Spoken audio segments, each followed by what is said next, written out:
Hello, everybody. Oh, I'm so glad you're here. We have a wonderful evening in front of us. This is a very groundbreaking moment. We are starting the first broadcast of Food Addiction Reset Television.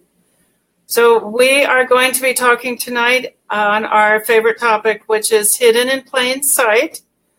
It is about how food addiction is being covered up by the media, and how instead media is giving us advice which would actually make food addiction worse. So I am super glad you are here. Just by way of background, television has been a driving force in our culture since the 1950s. When television was invented, advertisers took one look at that medium and they said, wow, this is a great way to advertise, and they instantly invented commercials.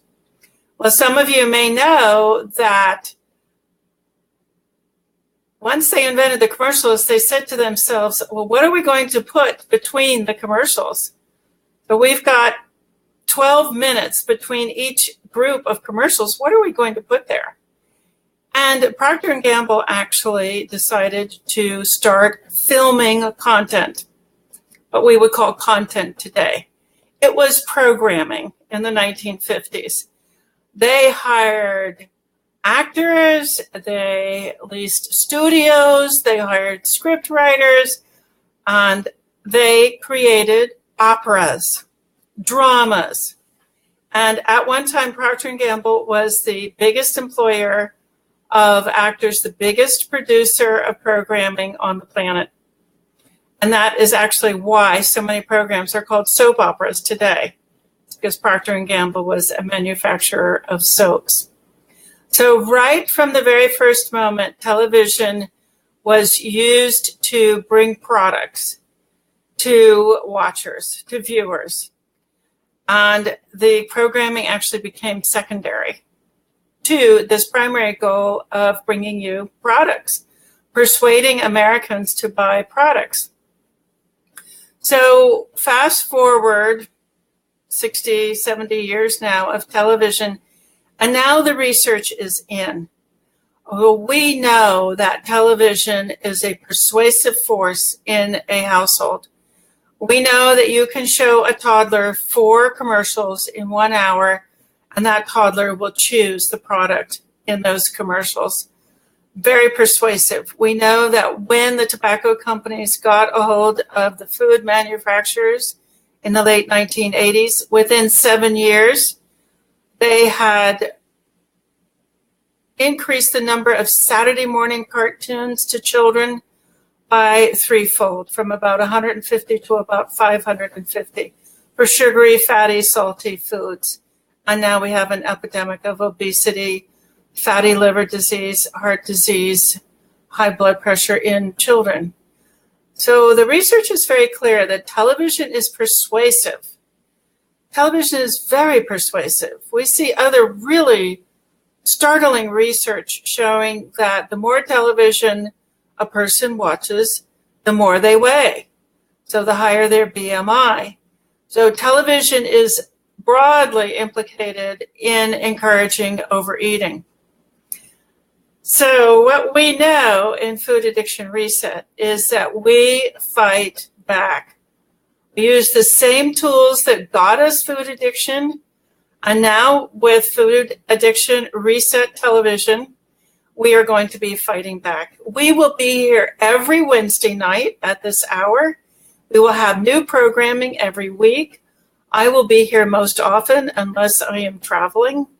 And in that case, we'll have a substitution for sure. But we're going to be showing you how to consume media intelligently. What are you looking for in those food stories and those health stories? Why would media cover up food addiction? So let's get that topic covered right away. Why does media cover up food addiction? Well, food addiction is really driving food consumption in our country. There is very good evidence for that. We see 1 pound per person per day disappearing into the U.S. economy. of sugars, flour, processed fats, high-fat dairy, and French fries. 1 pound per person per day of those foods. And those are the foods that we see escalating through the obesity epidemic. So we know that vegetables and poultry and meat and fish are not causing the obesity epidemic. It is these processed foods. They're the only ones that increase, along with increases in obesity. Okay, so take it from there. The food, how does the food industry advertise? They advertise on media. $10 billion a year. So media is dependent on the food industry, and the food industry is dependent on food addiction. So the way that a media outlet can get into a lot of trouble is by talking about food addiction. And they just don't. They don't. They have to continue to encourage food addiction, not just cover it up, but advise us that highly processed addictive foods are healthy, that they will satisfy our cravings. They have to promulgate these really profound deceptions. And that's what makes it so hard for us. It's very hard to believe that the media would be just so consistently ignoring food addiction as a factor in our loss of control over food. So if every time you went to media, you saw a story about food addiction and you got some really good advice about which processed foods are causing food addiction or which processed foods are present in loss of control, well, your life would be quite different in so many different ways. First of all, you'd be getting good information and you would be getting visual support for eliminating addictive foods from your food plan. Your health providers would be seeing this same media and they would be giving you this advice. And very importantly, your colleagues at work, the people around you at school, the other parents of your children, they would also be seeing this media and they would be clearing the processed foods out of your home. In other words, you would have a lot of company. You would have a lot of support. As a recovering food addict, not eating processed foods, you wouldn't be outside of mainstream culture. You would be a hero in your culture. Most importantly, I think, if every time you went to media, you saw stories about food addiction and what to do about it, really good advice, really expert advice, like the kind of advice that's in the textbook that I've just written and released, your household would quiet down. So the people in your household who say, oh, food addiction doesn't exist, or what is this, another diet? What are you doing now? What kind of money are you spending? All of that negativity that comes out of household members, that would just quiet down. And you would have support in your household.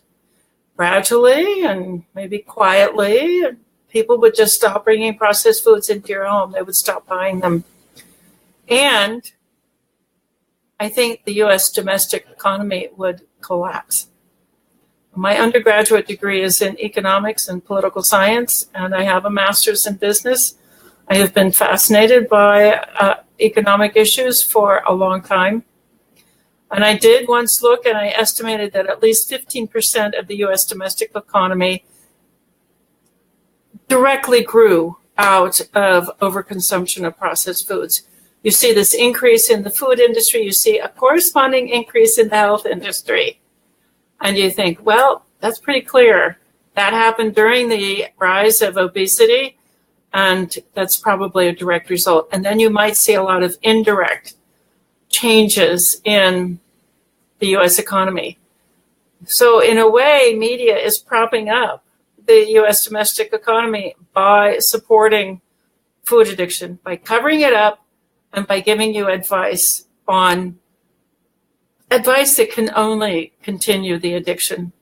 So tonight we are going to look at some examples of media that will begin, I hope, to let you see the light to let you see how media distorts food addiction, how it covers it up, how it ignores it. I mean, there are no excuses. My textbook has 2,000 studies in it. I looked at somewhere between 6,000 and 8,000 studies in order to select those 2,000 studies. The evidence in the research is overwhelming. To me, it's conclusive. When you have an entire textbook, 240,000 words, you cannot say this doesn't exist anymore. So it's very exciting to have the textbook out. The textbook is Processed Food Addiction, Assessment, Foundations, and Recovery. The hardcover is out and the Kindle edition is out both at Amazon. So if you search by my name, Ifland, I-F as in Frank, L-A-N-D, for Processed Food Addiction, Foundations, Assessment, and Recovery, you will find the textbook. And Amazon has very graciously priced the Kindle edition at $40, which is unheard of. I was thrilled when they took the price down. So this is something that everybody can afford.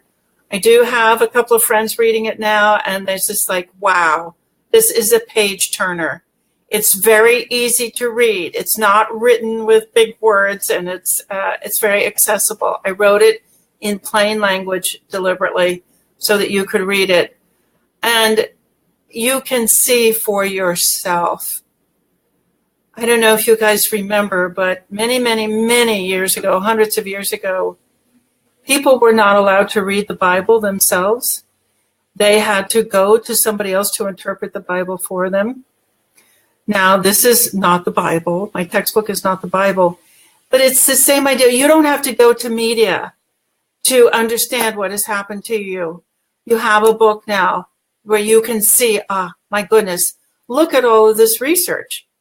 And that is the other comment I'm getting about the textbook. Look at all this research. So then you see it goes hand in glove. Understanding that there's a tremendous amount of research on there demonstrating food addiction, and the media is not covering it. So one of the segments of our show today is going to be about a study that would have been very helpful to health practitioners if media had covered it. So that's going to be one of our regular sessions. It's not just what media is doing, it's also what media is not doing. Okay, let's look at our first story. First of all, let me, I'm going to open up my phone so that I can see the comments. You guys know this is the first time we've done Be Life TV. I'm very grateful to Sheila Yount, Excel Katz, and Julie Bennett for making this happen. I'm not your major technology person here, as we all know, but I do love this. I love the fact that we're fighting fire with fire here. This is TV, and it will be left up here on Facebook. So you can watch this anytime, and we will figure out how to upload it to our channel at YouTube. And then for members of the HARP, the Home Addiction Reset Program, it will be in your archives. Okay. So, like I'm going to be able to find this, sure. Here we go. Let me see if I can go. Oh. Yes, look at you. But I do love this. Okay.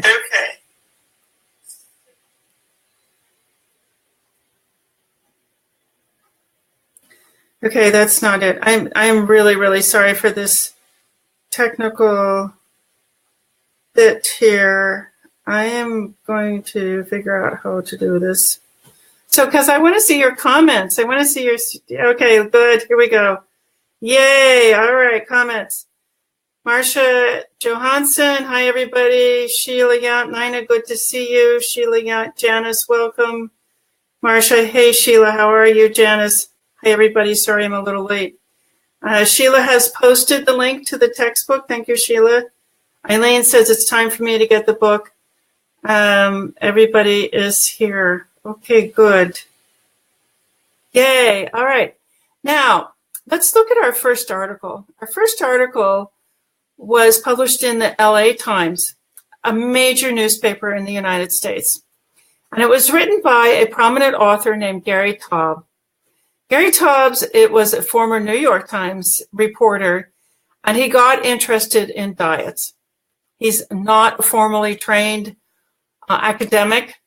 He just took it upon himself to start reading the research, and he did what I would call a B-plus job. He wrote a book called Good Calories, Bad Calories, which is studded with research.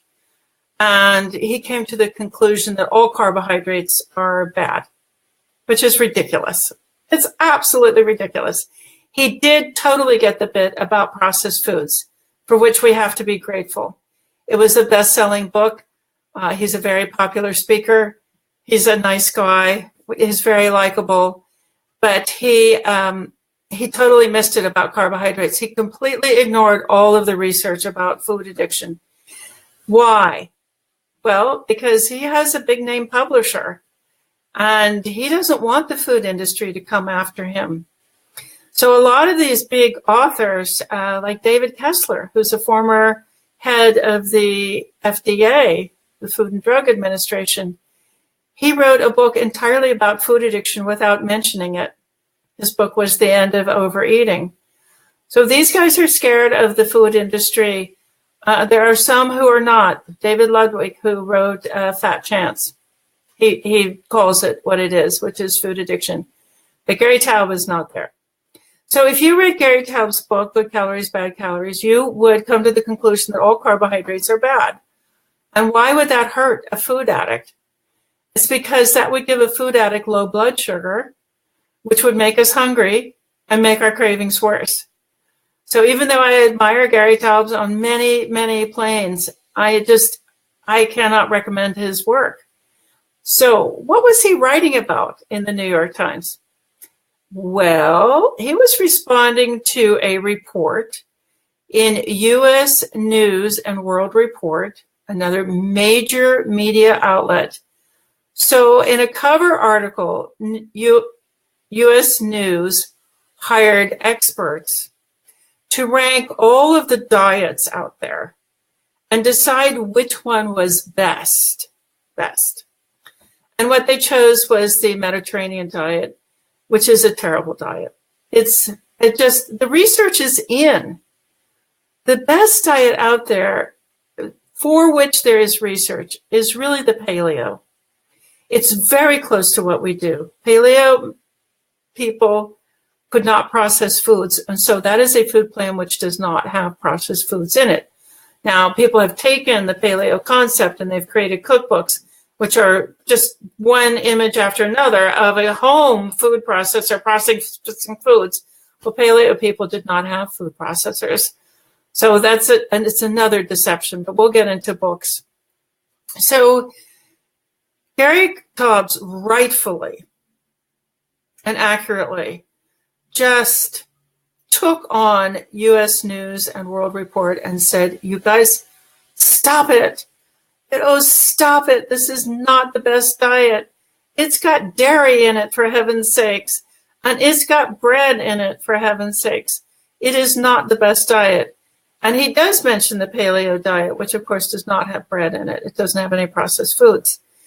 So that is, you would read that article and you would say, oh, thank goodness for Gary Taubes. At least the New York Times is standing up to U.S. News. At least somebody is exposing this ancient information. But then you look at Gary Taubes and you say, well, he didn't get it either. He didn't get it for food addicts. He didn't get it for us. His advice would keep us in the addiction.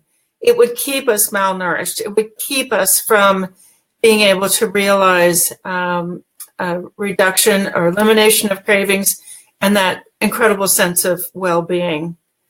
So that is an incredibly good example of a controversy that just is not going our way. It's not for us. It's not for food addicts. So let's go on to a news development. Now this is a very intriguing development.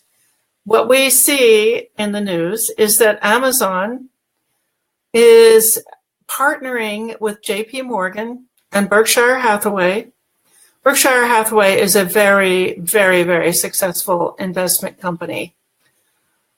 And they are moving into healthcare. So what Amazon likes to do is it likes to apply technology to create efficiencies. It completely revamped the publishing business. It said, okay, a better way to deliver books would be electronically.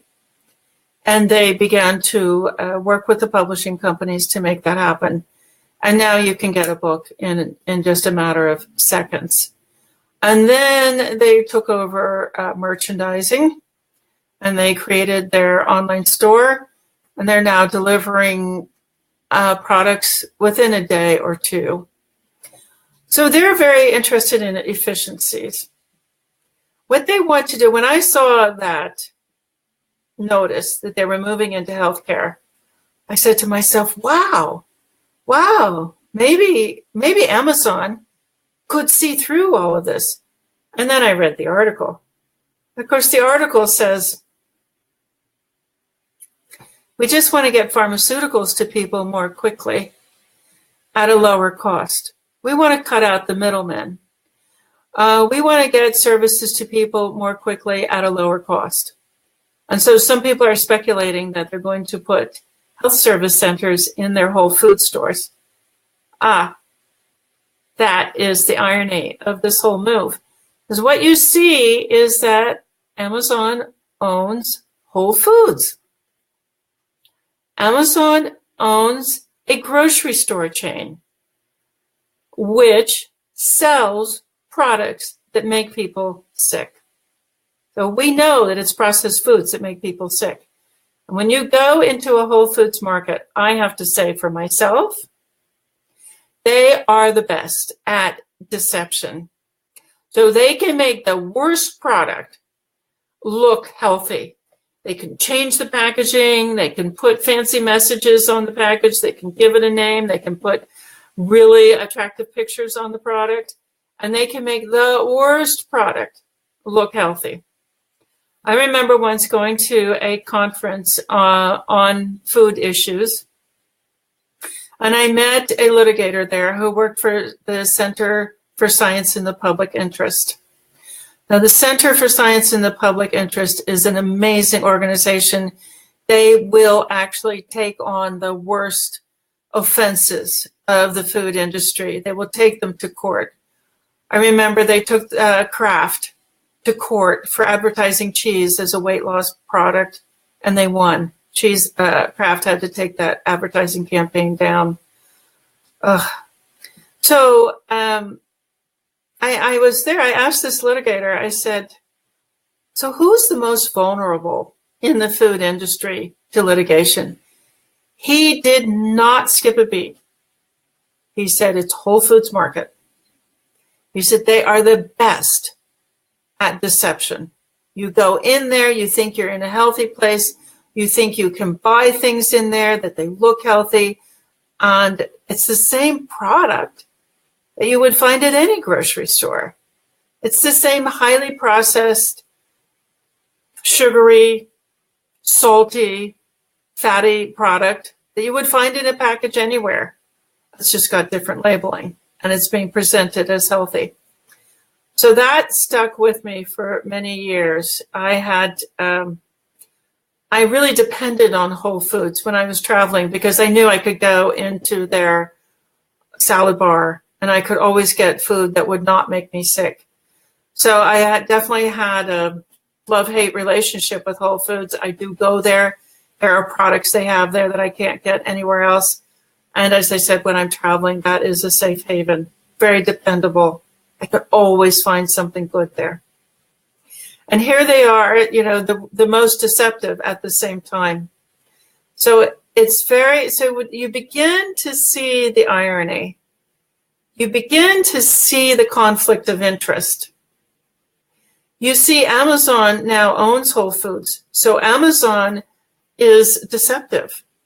Amazon is one of the drivers behind the epidemics of obesity and diabetes and high blood pressure and depression and fatigue and brain fog and everything that food addicts endure, everything that we suffer from. And here they are, now they're making us sick.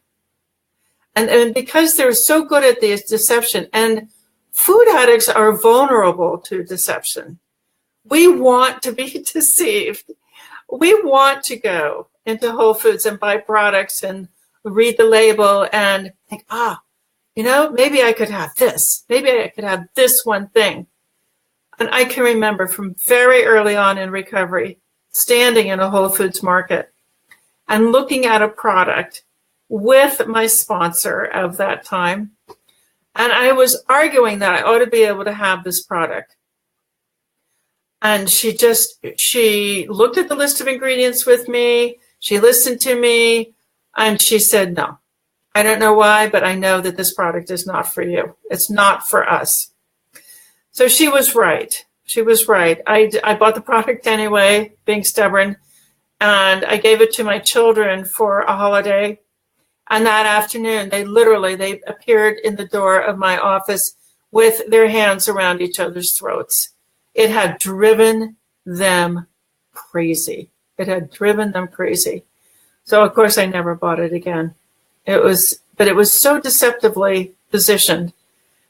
It was in the bins where the healthy food is. And it was just an incredibly good example of how food addicts are vulnerable to that kind of marketing, very vulnerable to that kind of marketing. So here we have Whole Foods on one side being making us sick, and then we have this delivery of health services. So if you just look through the deception, what's happening is that Amazon is now making us sick and then selling us health services. And of course, we know that health services for food addicts are also often deceptive. So you go to a health professional and they don't want to hear about food addiction. And they don't want to support you in eliminating processed foods consistently day after day in a supportive environment. They only have 8 minutes for you. They want to write you a prescription and they want to get you on your way. So here we're being sold products that make us sick, and now we're being sold services that don't help us. We're just quite a profit center there in this transaction. So I know that something good will happen. I don't know what it is. I know that Amazon is not thinking this way. I know that they're not thinking, oh, well, now that we can make people sick, let's find a way to sell them health services. I know Amazon is not thinking that way. This is very advanced thinking. Maybe I'm the only person on the planet who's thinking this way, and maybe I'm thinking that way because I have read thousands of original research reports, and I get it. I get it. I get it deep on the inside that it is our culture which is making us sick, our environments. So let me see if I have any questions about this. Let's see. So Marcia has found a good LA Times headline. Marcia found the headline, cheese really is crack. Yes, Marcia, thank you, thank you. It's not all bad out there, but you just have to read things with your eyes open. Study reveals cheese is as addictive as drugs. So that's great. All right. Does anyone have any question about either the LA Times article or the Amazon move into health services? Any comments or any questions? All right, this is good. And then I want to go into a book cover. This is a book that was published by Time magazine, Time Inc. And the title of the book was The Healthiest Foods I think it was The Healthiest Foods for 2017. It was one of those annual books. And I looked at the cover. I think there were 13 foods featured on the cover. Out of those 13 foods, the majority were foods that would trip up a food addict. So most of them were foods that would make a food addict crave and lose control. So there were processed foods on that cover, highly processed foods, gluten foods, and there were high sugar fruits, and of course there were nuts. But if you were a food addict and you picked up that book, you would say, oh, well, I could trust Time Inc. And they just do their research, etc. But no, you cannot. You cannot trust Time Inc. Because Time Inc. either doesn't understand food addiction or Time Inc. wants to promote it. Or Time Inc. just hires hack writers. I'm sure they don't. They must hire writers with credentials to put these books together kind of on the basis of what people already believe. So food addiction is a cutting edge concept. We are at the forefront, I hope, of what will eventually become a movement. We now have the research all in one place. We have the textbook. And now we're going to have this television program every Wednesday night. And so we are working very hard to shift public opinion through education. I asked one of my mentors once, the marvelous Marianne Marcus from the University of Texas at Houston, who is a chaired emeritus professor of addictions in nursing. She was on my doctoral committee and she's a co-editor of the textbook. I said to Marianne, okay, she finally became convinced that food addiction was real based on our doctoral research. And I said to her, okay, Marianne, if this is a substance addiction, what do you do about it? And she said, there's only 3 things you can do about an addiction. You can educate, and you can educate. So now we have a whole new channel of education, and you don't have to rely on these media channels that just don't get it. And, anything about their motivation is, of course, sheer speculation on my part. But you do, as always, you have to follow the money. And you go back to other Time Inc. publications from the era of cigarettes. And Life magazine carried huge ads for cigarettes, one after another after another. Time magazine is carrying cigarette ads again. And of course, Time magazine is a huge advertiser of processed foods. So the producers themselves don't advertise. The tomato producers don't advertise. They have very thin margins. They don't have big advertising budgets. They're not going to buy millions of dollars worth of commercial time. Did everybody see in the Super Bowl that it was the processed foods that were advertising? None of the simple, beautiful foods that a food addict eats would be advertised. Those commercials cost millions of dollars. So our foods are never going to be advertised on television. They are not going to be featured in the food shows because they're not profitable.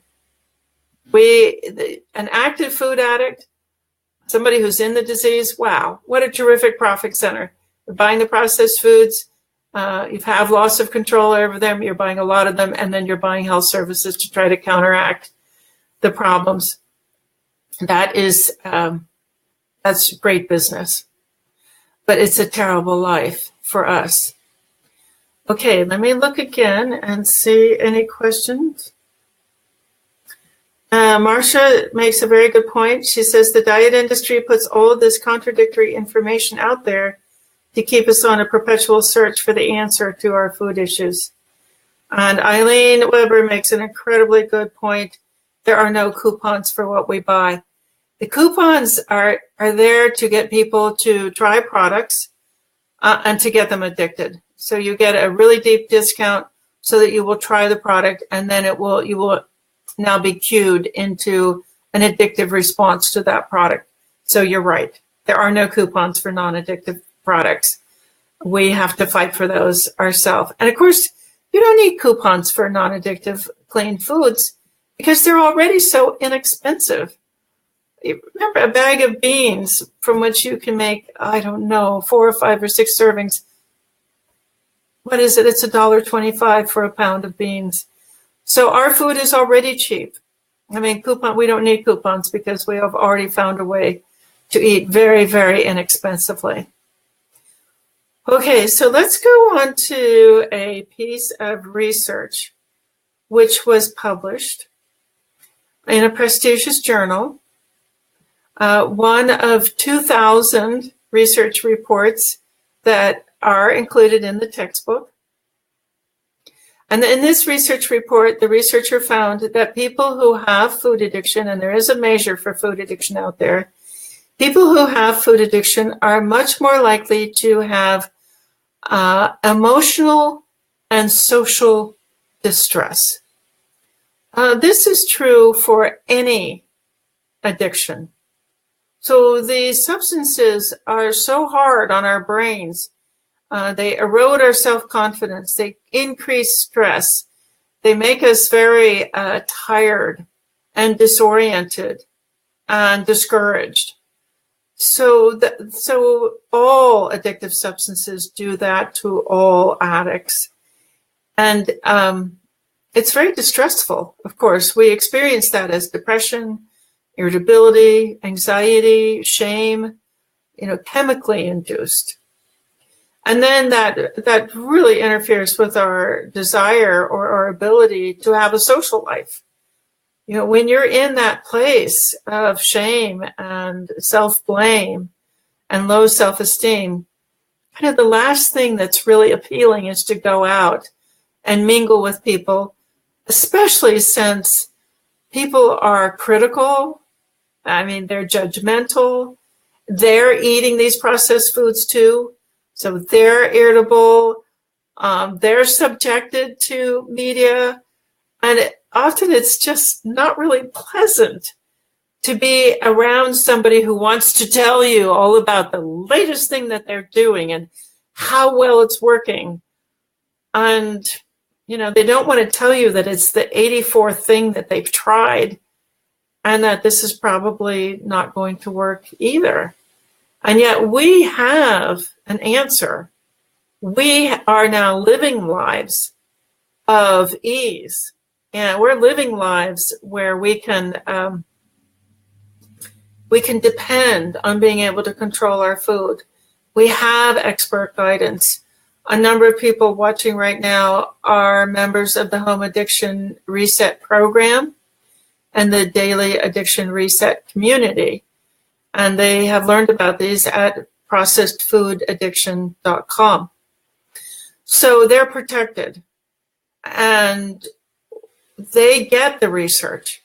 So when you think about this great research report showing food addiction as a component of emotional distress and social distress, you just think, oh gosh, if every health professional out there knew this, then when somebody came into them for help with emotional or social distress, they would know to look for food addiction. It's a simple test.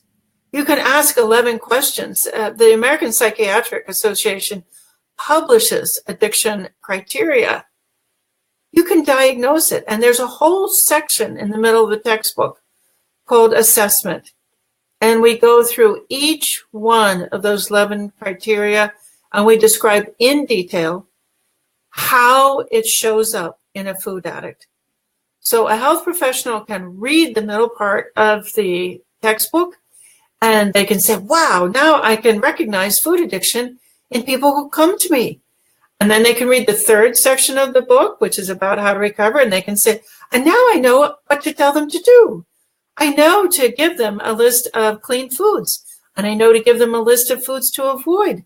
Oh, I'm so excited. I have a new approach. But this study was not published in the media. This study did not reach the public. And so not only is media publishing information that makes it worse, that makes us think, oh, well, I should follow Gary Taub's diet and eliminate all carbohydrates, or I can go into Whole Foods and buy their products. I know they're healthy. So instead, the media not only promotes those kinds of approaches which hurt us and make us sicker and make our food addiction worse, they also skip these incredibly important studies that could help health professionals help us. That could, even if that study had been widely covered, we would know, oh, my emotional stress might be related to my processed food use. I think I'm going to try. I'm at least going to try to eliminate processed foods. But by now, I'm sure you can see that the media can't do that. They can't come out and tell the truth about processed foods because they're dependent on that revenue, on that industry. So there was a study that did not come out. Okay, let me see if there are more questions and more comments. Go ahead and post them. This has been so wonderful. I'm so grateful to you all for coming, and I'm grateful to my staff for just meeting one challenge, technological challenge after another to get this information out there. And I hope that people will find this at YouTube. I hope you all will find it in your daily addiction reset community. It will be in your recorded archives. And I hope that you will watch this with your households so that your households can begin to appreciate what you're going through. And maybe some of your household members will also begin to see in themselves that maybe they have an unhealthy relationship with processed foods. Sometimes it hasn't progressed into loss of control, but that's a common misconception that somehow if you have control, it's okay. But there were plenty of people who were not addicted to cigarettes, and they gave them up anyway because they learned how harmful they are. So whether or not you've actually lost control over processed food is not the issue. If you take processed foods and you start to think about them as cigarettes, they're universally harmful. So people say, oh, well, I don't smoke because I know about cigarettes. But I can have processed foods sometimes. And I do. I enjoy processed foods. Well, people enjoyed smoking too. I enjoyed smoking tremendously. I'm an ex-smoker. I smoked for 16 years, from age 16 to about age 31. I loved it. I loved smoking. And I loved processed foods. But when you think, oh, processed foods are really more harmful than cigarettes, then you get the proper framing. Oh, well, every time I eat processed foods, it will hurt me. Every time, I know that it's related to diabetes. I know it's related to weight gain. I know it's related to heart disease and depression and Alzheimer's. So I'm just not going to eat them anymore. And I'm going to get into a community. As you listen to these episodes of Hidden in Plain Sight, Food Addiction, and you learn more and more about how media deceives food addicts and deceives the public, I am hopeful that you will disengage from media, that you might say to yourself, this is not good for me to be exposed to this misinformation. Why am I reading this? And I must tell you that as I started to get ready for this show, and we do have a newsletter, if you would like to sign up for the newsletter, just leave a comment on Oh, I think there's a place to, maybe Sheila or Julie could post the link to sign up for the newsletter. We will be repeating this information in the newsletter, and we have a new blog at foodaddictionreset.com.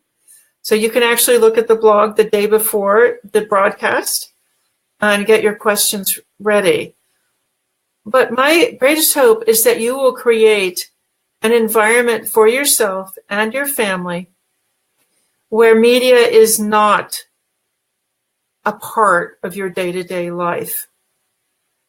And I hope that maybe you would consider joining the Home Addiction Reset program, the HARP, and you can find more information about that at foodaddictionreset.com. We do have a community there. We really started to work with people more comprehensively in the beginning of January. We now have a community of 40 people there. And it is a community. So it's a community where we talk about the research. We talk about research reports. We talk about how these research reports affect us. What can we do to make ourselves healthier and happier as a result of the findings that are described in these research reports? So I do hope that you will go to foodaddictionreset.com and you will scroll down to the HARP. Or if you just want an overview of all the things that you could do, we have a lot of free materials. You can go to processedfoodaddiction.com and you will find there a list of links to resources. You do not have to live with this disease. We have a new level of expertise available as a result of all the research that I reviewed for the textbook. We know that this is a very serious disease. We know that it starts in childhood. We know that it's made worse because there's so many different addictive substances in our food. We know that because of the advertising and the cheap availability, that this is a very difficult disease to beat if you're engaged with media. And I'm not just talking about the commercials. The programming itself is stressful. There's always drama. It's not designed to keep your brain calm and not craving. The programming itself is designed to be stressful, to trigger anxiety and to trigger cravings. So going back to our example, Procter & Gamble, the 1950s, they chose the most dramatic, stressful programming they could come up with. And it was deliberately to create anxiety and unrest. Because people who are anxious who will buy more stuff. People who are calm and they have wonderful friends around them, they don't buy stuff. So that's what we have created at the Home Addiction Reset program, the HARP. And the link to the HARP is at processedfoodaddiction.com, and you can learn all about it. Okay, wow, this has gone quickly. Chris, great comment. It's very sad that most people cause harm to their bodies 3 times a day plus snacks. I'm so grateful for all the knowledge you share. I have learned so much in such a short time. Chris, oh my goodness, it has been an incredible pleasure to have you. Okay, Eileen Weber, thank you so much. What a treasure you are. Ditto, right back. Okay, Eileen Weber, again, thank you so much. I learn so much every day.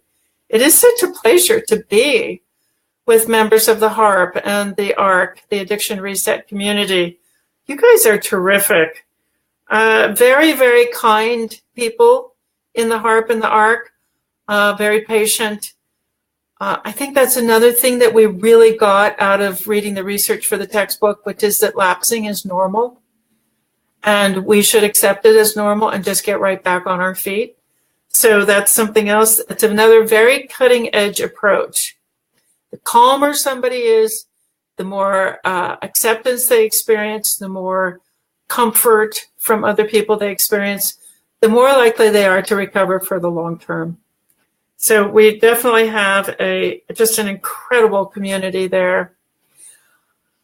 Okay, well, we have been here for almost an hour. I've been so grateful for you guys. We are going to continue to work on the technology here.